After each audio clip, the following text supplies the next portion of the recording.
Friday afternoon, it's exactly 29 minutes past 3, and welcome to Bolton FM. Lovely Emer. Hello, Emer. How are you? I'm good, thank you. Thank you for getting my name right. Good. Well, I didn't at first, did I? I kept calling you Emma, but it's a lovely name. Where's that from? It's Irish. Is it? Yeah. Oh, to be sure. Lovely. Should we play some little Irish music for you? Why not? Some background.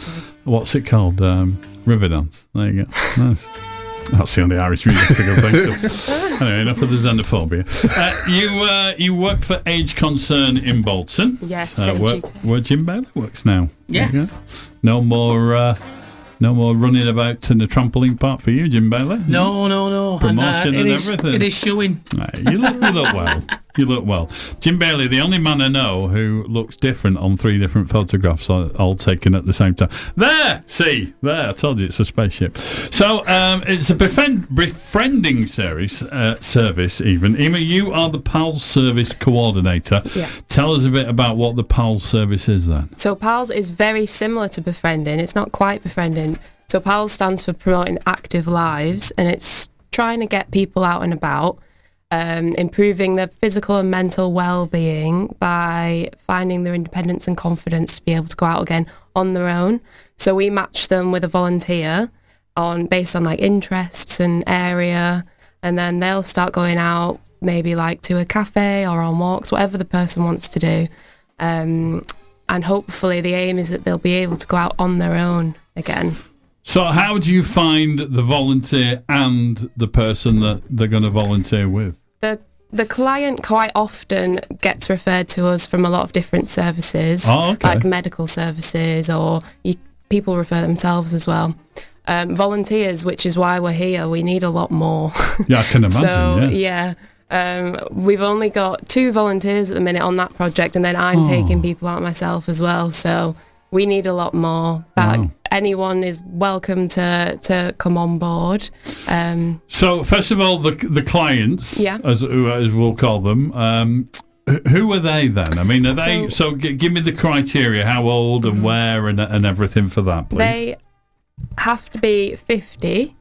From all over the Bolton area, really. 50? And 50 and above? 50 and above, yeah, not just 50. Sorry. Wow, I could have someone come and befriend me. Yeah, well, you have to live alone and be isolated. Emer, at that point, that's where you say, no, H, you don't look 50. But thanks for that. So over 50. Yes. Live alone. Live alone, or like maybe a main carer for someone. Right. Yeah.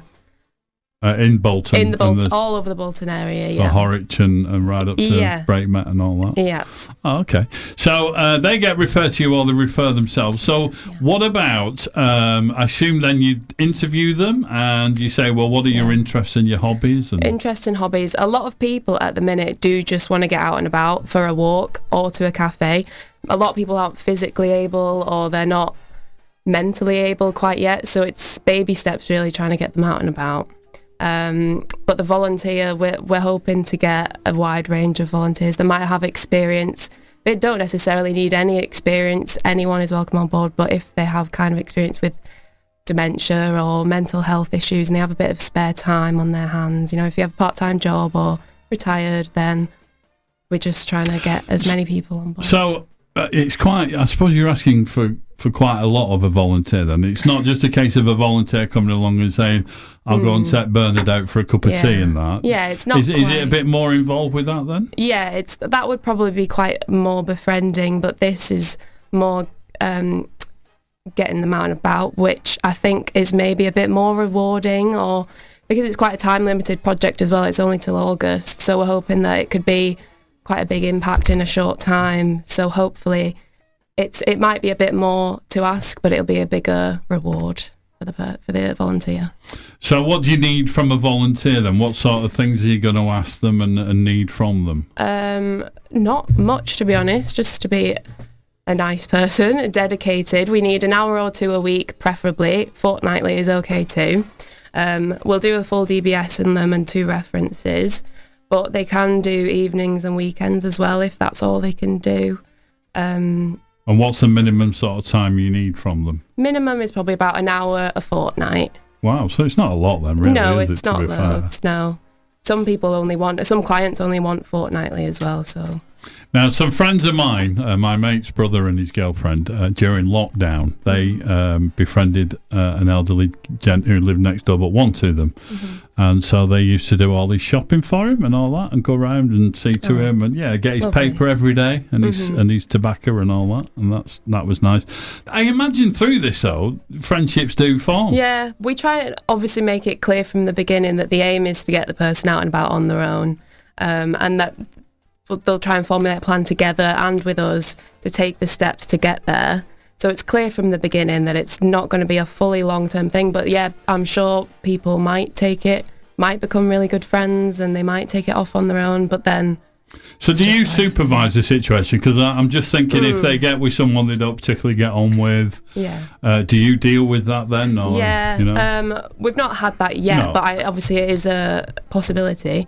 I'll try and keep in touch. I'll give them my number. I'll check in after the first one, and then probably about monthly after that. And either of them can contact me at any time if they have any issues. Where do you take your friends then? 'Cause you said you do it as well. Where do I take? I take a lady to exercise, and then I take another lady to the shops and a cafe.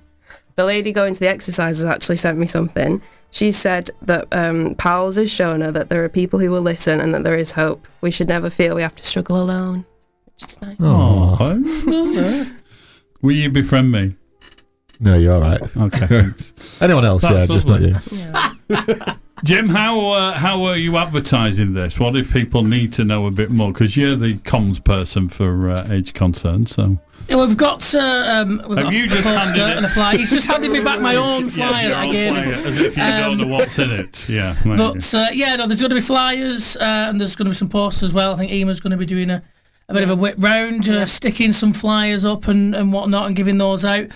You can get them as well in our reception on the square in Victoria Square, just to the right of the town hall. And of course you can... Is that where you're based? Yes. Oh, are you? Is that where your office is? Yeah, not far away. You haven't got far to go for a long time, would you? It's good for a Wednesday, but there you go. But yeah, and of course you can pop into the Aging Well Centre in Farmouth as well on Cross Street, and they'll have more information there. You can get it on our website, ageukbolton.org.uk, or you can email Emer on agingwell@ageukbolton.org.uk as well. Nice. So maybe in the next sort of 6 months you come in and tell us how it's going, and I'd love hopefully to. you've got some more volunteers. Yeah.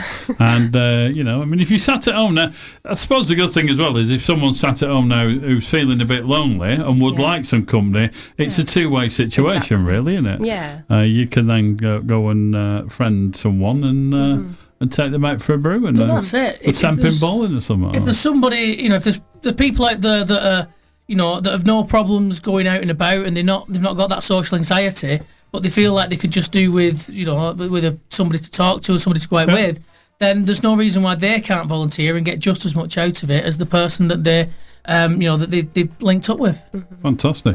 Even if you're suffering from anxiety and you can put them with an elderly person who also suffers from anxiety, almost those two things then can match together, and they can both discuss help each other, how anxious they both are, and that's fantastic. Well, good luck with it. Thank you. How long has it been going?